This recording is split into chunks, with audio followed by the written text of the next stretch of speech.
आज के इस explainer में welcome. Let's just dive right into this.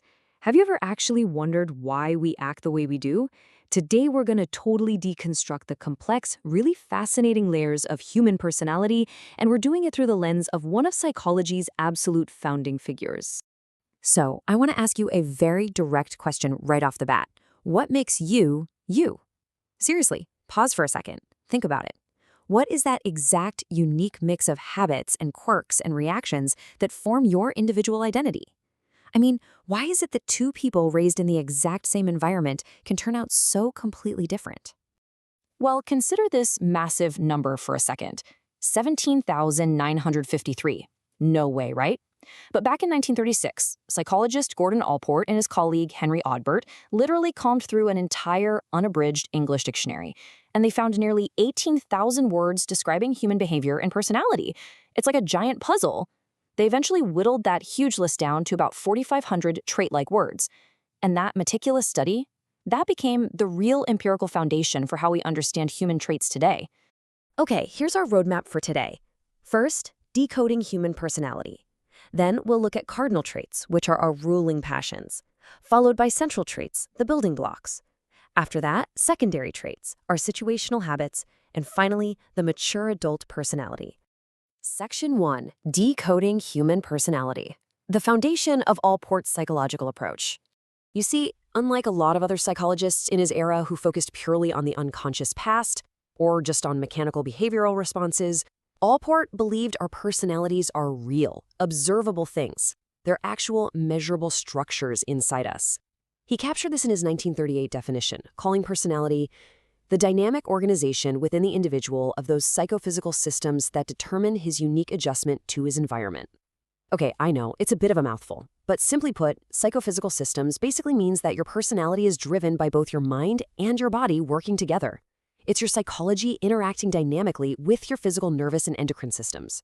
And to make sense of this, Allport drew a very strict line between common traits and personal dispositions. Now, common traits are general characteristics that let us compare people across a culture, but personal dispositions, those are completely unique to you.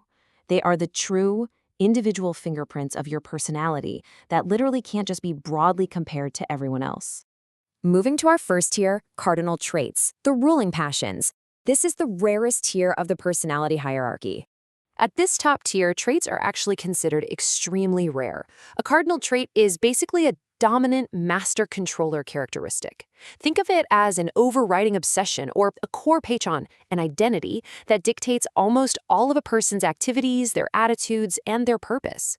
If someone actually has a cardinal trait, they become virtually known for that trait alone. To really grasp this, let's look at some historical examples directly from the source material. Think of Mother Teresa. Her life was completely enveloped by the cardinal trait of altruism. Or M.K. Gandhi, who is universally defined by honesty and pacifism. On the totally opposite end of the spectrum, you have figures like Machiavelli, known for political cunning, or Adolf Hitler, defined by cruelty. These examples show us impartially how a single cardinal disposition can completely overwhelm a personality and literally define a person's entire historical legacy. Next step, central traits, the building blocks, the core of everyday behavior. Now, while cardinal traits are incredibly rare, this second tier is way more common. In fact, it forms the core structure of almost everyone's personality. A central trait consists of general characteristics found in some degree in every single person. According to Allport, every person possesses roughly 5 to 10 of these central traits. They're the basic building blocks that guide our daily actions without completely dominating us the way a cardinal trait would. A really great way to identify your own central traits is what we can call the letter of recommendation test. Imagine someone is writing a sifarish patra, a letter of recommendation for you. The 5 to 10 words they'd naturally use, words like honest, warm, driven, sincere, or punctual, those are perfect examples of your central traits at work.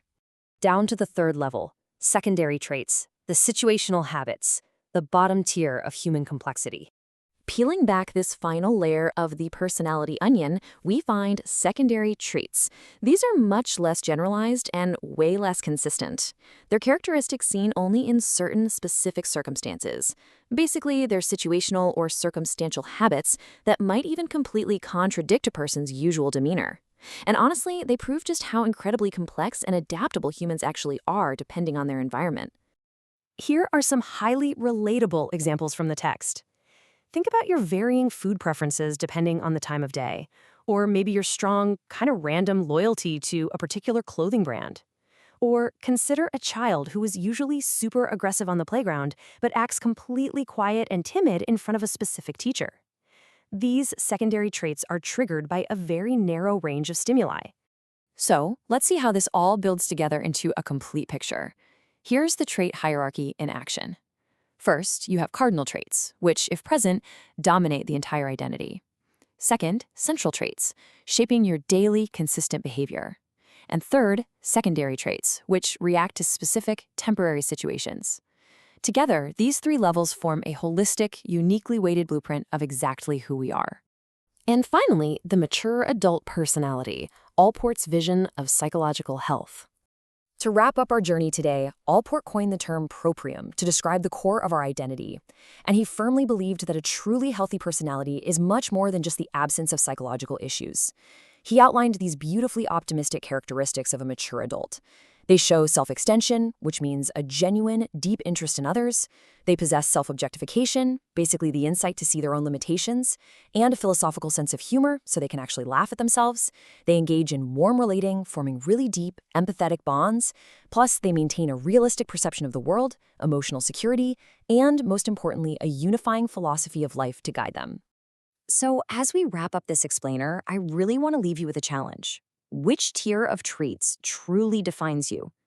Take a moment to reflect on your own unique configuration of cardinal, central, and secondary traits. Are you driven by one rare, ruling passion?